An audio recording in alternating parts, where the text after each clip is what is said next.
নোয়াখালীর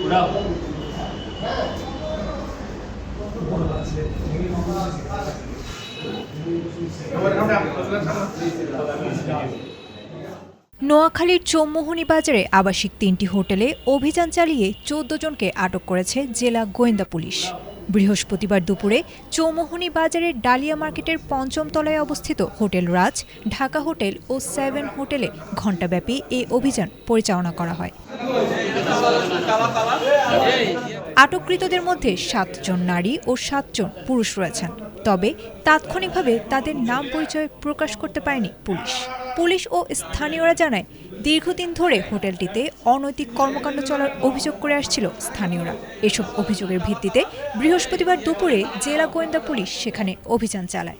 অভিযানে ৭ নারী ও ৭ পুরুষকে আটক করা হয়। আটক ব্যক্তিদের মধ্যে কয়েকজন পেশাদার যৌনকর্মী ও তাদের খদ্দের।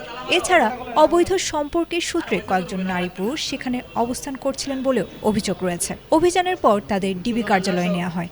আটক ব্যক্তিদের মধ্যে ১ নারী ও ১ পুরুষ নিজেদের স্বামী স্ত্রী বলেও দাবি করেছেন। জেলা গোয়েন্দা পুলিশের কর্মকর্তা মোহাম্মদ মহিউদ্দিন বলেন, গোপন সংবাদের ভিত্তিতে অভিযান চালিয়ে ১৪ জনকে আটক করা হয়েছে।